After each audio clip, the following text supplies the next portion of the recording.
Hi, I'm Alex. Welcome to our Terra Inaka life.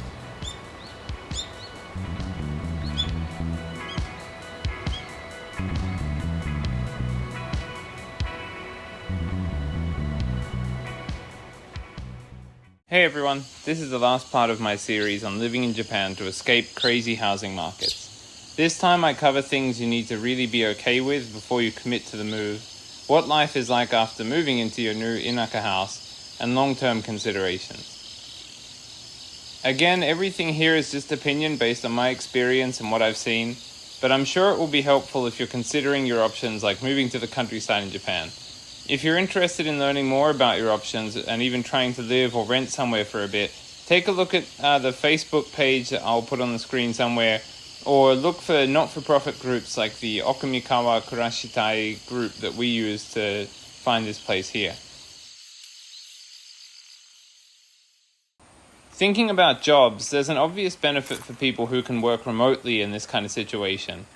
The government here is also pushing in the future for people who have remote jobs to migrate here on special visas, but I can only imagine this will still be a bit painful and Japanese language skills will still be a barrier. We know how easy it is to get excited about the possibilities of moving to the Inaka if you can get remote work. We and people around us got excited when it seemed like remote work was getting more common. We all felt like it might be the magic solution to population decline. More and more, though, remote work seems to be a bit of a panacea. It definitely works for some people in some industries who will always have their remote option, and in this case I'm not talking about them. But for other people who want to move to the Inaka, though, I feel like depending on the remote work option could be putting all your eggs in one basket. Even in IT, where remote jobs can be common, at the moment many businesses are bringing staff back to the office, even Zoom of all companies. And it seems like we can't just depend on the remote job world being a consistent and sustainable thing. And if anyone has tried to find remote work recently, you'll know exactly how hard it can be to actually find a job that is actually 100% remote. To be honest, for most people, I think you should treat the remote work option like a lucky break. It's not something that I could personally depend on if I was trying to build a career in something by working remotely for the rest of my life. Depending on the visa you get in Japan, there's also some realities about the jobs here that you need to think about. You may end up doing something for work that you really don't like, either for a work visa or as a normal job, as an emergency option if you run out of money. Hopefully your life in the countryside would be relaxing in some ways that may really help with this kind of situation. And anyway, in a Japanese city, you might end up in the same situation with a more stressful environment, so at least it's better than having this kind of situation in a city. If you have the option to start a business, I would recommend it, but again, it may not be something you enjoy if there's no market for the things you want to do. The workers' rights and standards can be very Japanese in countryside jobs as well, so, i.e. pretty bad in comparison to many other countries. So it's worth giving things time so you don't rush into a bad commitment. Speaking from experience, give every opportunity consideration, but take few of them.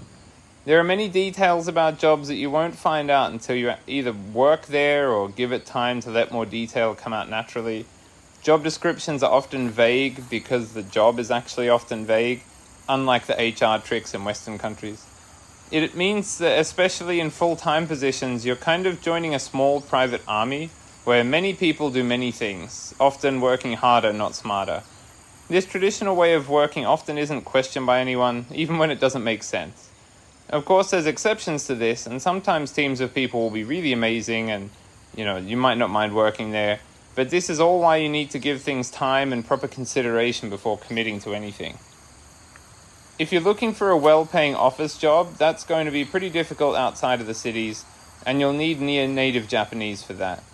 If you're not after that lifestyle anyway, recently there are plenty of jobs in industries where modern Japanese people are not so keen to work, like forestry, manual labor jobs, factory work, things like that. Some Inaka jobs already have many migrants working in those jobs already, and it can actually work out pretty well for you because they're already ready for people with limited Japanese and limited skills.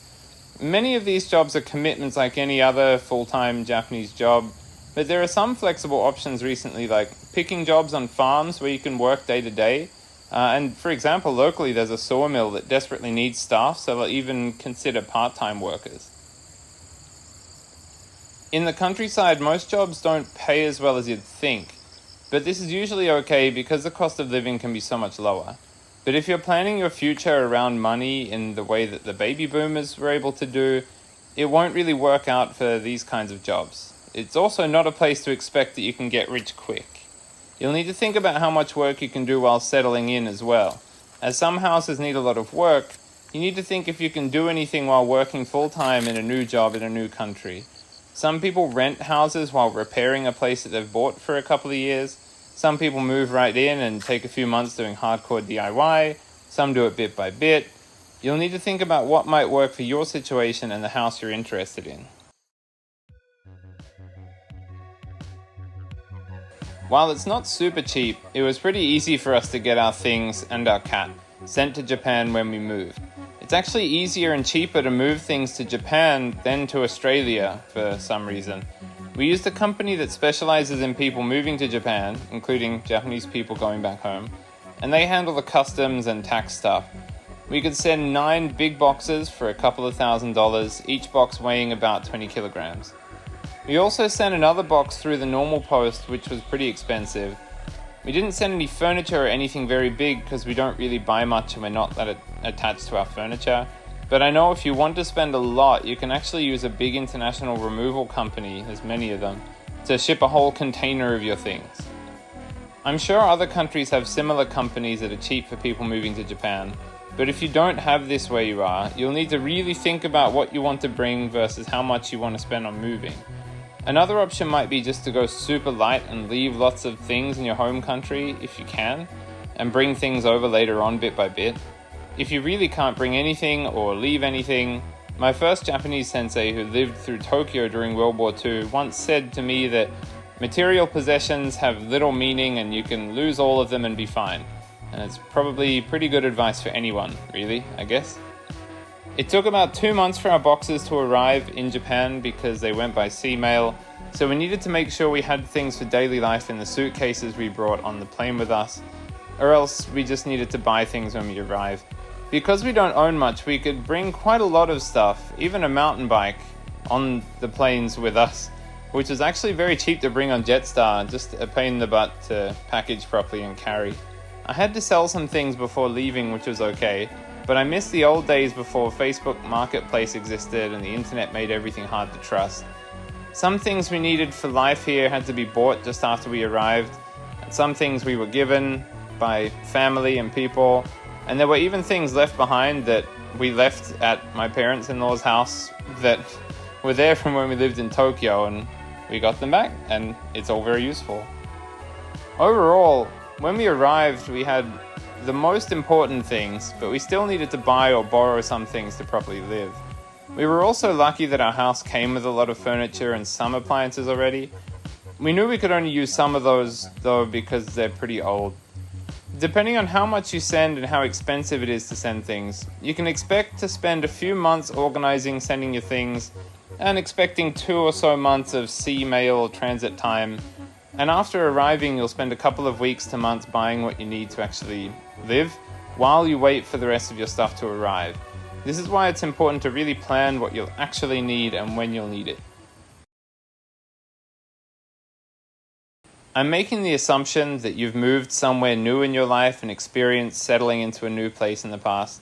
In my experience, it's pretty fast settling into a city in an apartment or a small house. There's not much to really discover or know about the house. It's often not even yours. And in cities, it's easy to figure out where important things are because it's closer to you, along with the many thousands of other people that are also close to you.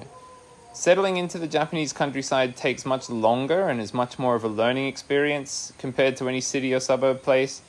But this long settling time can be a good thing or a bad thing depending on your situation and your personality.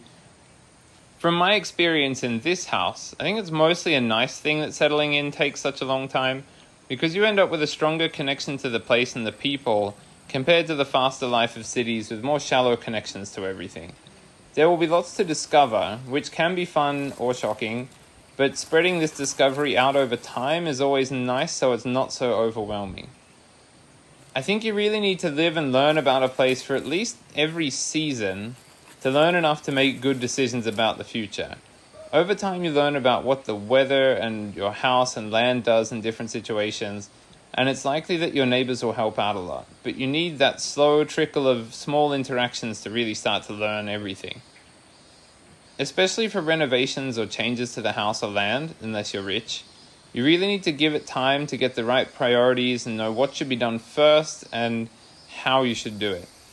Rushing into changes can have problems in the opposite season, for example.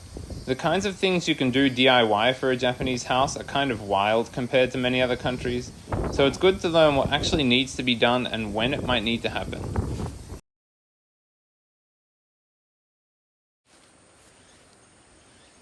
One of the questions from YouTube in the past was how we deal with bugs and animals and snakes, the classic concerns for this kind of thing in the countryside.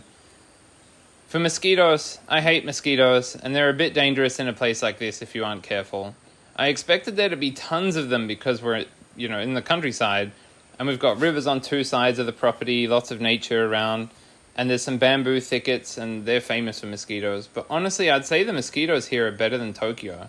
The mosquitoes in Tokyo were terrifying. They'd get inside the bus or train, and because of all the people around, it was absolutely disgusting. And those mosquitoes were huge, and the bites were really itchy. The mosquitoes here have less itchy bites, and I feel there's fewer of them around, and they're mostly around at night or in the evenings. Firstly, for the house, I only keep windows open that have fly screens, so they're almost never in the house. And I make sure to, shut the doors, and I make sure people shut the doors properly. When I'm working outside, I wear full body overalls in very light colors for reasons I'll get to next. And the insect repellent I use is one step above the normal skin vape that you see people use in Japan. I'll often also use a mosquito coil and one of those portable carriers. For wasps, I hate wasps and hornets, like many foreign people seem to do. And the murder hornets are of course a concern, and I expected them to be worse here than in any city, but it seems like Kyoto City actually has more problems than the mountains here. I've done a lot of observing and experimenting since moving in here, and I think I've figured it out well enough. Something important is to avoid the unwanted attention of wasps. Avoid wearing dark-colored clothes in warmer months, so because of this, the clothes I use for outside work are all bright colors. In May, when it's getting warmer and the sakura is done, people start cutting the grass for the first time of the year, and before the rainy season starts, that's the best time to put out the suzumebachi traps, to trap and kill any queens that are crawling out of the ground. There's roughly 3 types of traps: homemade drowning traps, commercial drowning traps, poison bait traps. I might try more homemade traps in future, but we caught a cup full of queens with a commercial drowning trap in May, so I'll do the same next year. We also had poison bait traps out at the same time, and I've had them around the garage and areas I've seen hornets since May, and I've only seen one suzumebachi hanging around some sweet-smelling trees just after we cut them down, and after putting a poison bait trap there since that time, I haven't seen any. It's harder to actually see the poison bait traps working because they eat it and then go somewhere else and then die, but the lack of suzumebachi makes it seem like it's working. I haven't seen any nests around, so putting these traps around after the sakura stopped flowering seems like it was a good idea. I've also used a spray that stops wasps of many kinds making nests in many places around the property, and that spray lasts 3 or 4 months. It seems to be working, and I'll keep doing this next year starting in May. For spiders, we don't really mind spiders. They eat other bugs and generally don't want to be near us anyway. I do have problems with spiders that are over about 7 centimeters wide though. We have had some of those in the house, and they were captured or accidentally killed when they showed their faces. Really, if you control the number of bugs inside, you won't have much reason for spiders to come in anyway. Mukade are freaky looking centipedes that appear in many houses in Japan when it gets warm, and they're famous for having a painful bite and being hard to kill. I'm not expecting to be bitten, but it seems like it might be a bit more painful than an Australian green ant, if you're bitten by one of them. They're easy to kill if picked up with tongs and cut in half or crushed with a shoe. And they eat other bugs and like to live on the walls and under tatami, so less bugs is important, but you also need to block any gaps to outside from rooms where especially where you have the lights on at night. I use Makare spray that lasts about a month to stop them hanging around outside, and we use poison bait pellets around the house. I started this in May and it's worked pretty well so far. They come inside sometimes, but I just get them with the tongs and destroy them. For snakes, I don't hate snakes, but I just don't want them around. Compared to Australian snakes, the snakes here are less threatening and easier to handle in a country house. We have a few different types, and some have venom, but all of them just don't want anything to do with you. The main thing is just not to step on them, and to not let rats or mice live in your house to attract them in. The only properly venomous snake here is the mamushi, but because they only hunt at night, they're pretty easy to avoid, and you can see them with a torch, and if you're careful walking at night outside. The snakes always try to run from people, but it's best to check where you're walking anyway. And when I'm cutting the grass, I don't really see any because the cutting grass sound is loud enough to scare them away. Though in May it was cooler and I did see a mamushi that was a bit lazy in getting away from me. You can buy special powder to keep the snakes away from your yard, but the main thing is just removing the food sources. Our pond attracts snakes in early summer because they eat all the frogs, and without the pond there'd be no frogs, so no snakes there if we really wanted to. Hakubishin are a classic animal in Japan that was introduced here, and it has no problem getting into your roof and going to the toilet everywhere and making the roof fall down, kind of like possums in Australia. We tried a few different things, but in the end, the only way to stop them living in the roof is just to block them. Our neighbor has a trap for them because they're introduced and they displace similar medium-level predators, so it gets rid of them that way. The deer and inoshishi, the wild boar, they're around the village, but we don't really need to do much yet. But when we get our first proper plot of farmland ready, I'll need to make an electric fence. The inoshishi are digging for roots in some bad places too, so I'll be letting a local hunter neighbor know about a good place to put a trap. Both animals are mostly out at night, so you can really easily avoid them, but it's just not good to be close. The ticks here are quite a bit of a problem, especially when you have darker, wet places where animals have been around. And they've been worse than normal this year, apparently. Every day I've made it a habit to check when I'm in the shower or when I come inside, just looking for them. And I've found a few good tricks for reducing the chances of getting them on me. The more strong insect repellent here is good for ticks too, but the local hunters have a nice trick that appears to be working well, especially when used with coveralls. You spray normal fly spray onto your gumboots before you leave the house. And apparently the hunters do this all the time, and the ticks just die when they crawl up your boots and they get the fly spray on them. I'm also careful when plants along the rock walls could touch me or if plants could touch my legs. For mice and rats, during the time the house was a cafe, there were definitely some rats and mice living under the floor eating peanuts. When we moved in, there were definitely tiny mice living in the ceiling space and under the floor on one side of the house. We hate the idea of having traps that we need to check often, and the sticky paper traps feel a bit immoral, so we've been using these smelly gel things that last about 3 months and scare the mice and rats out of the area with the smell of cats and other herbs. They've actually worked pretty well so far, and it's likely the other animals around are eating the rats and mice outside instead of trying to eat them in our roof space. Like I mentioned in the first part of this series, the main thing to make this kind of lifestyle change work is a long-term goal. A long-term goal that has the area and house as a part of the goal. You need a somewhat clear light at the end of any tunnel that presents itself, and just like anyone making big life choices, you'll have demotivating moments and feel paralyzed and down sometimes, and these goals can help you get through those. A major long-term consideration that may not be obvious is the effect of aging population problems in your new city and in Japan in general, and even the world. Of course, Japan already has problems, but there's more to come and in all kinds of ways, especially if the way most people live doesn't change. As we are millennials, we already assume that we won't be able to retire, and with the way the Japanese pension scheme works, it's definitely heading this way for people in Japan. This is the kind of reality you have to accept, especially if you're used to people's retirement plans working the kind of way they might do in places like Australia. There's other impacts of the aging population to think about, but going into depth on everything will just run too long. You should have a look into the impacts, but here locally it's things like what the roads will look like if most drivers are over 65, what the medical system will be like with the available beds or doctors being rare in the countryside, how the government pensions will change for better or worse, how jobs may change when the demographics are so different, things like that. Give it thought before you commit and see what you're okay with.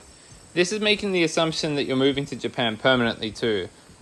Honestly, I feel a bit betrayed by Australia, so I'm personally not looking to go back to live, but some people have that as part of their plans.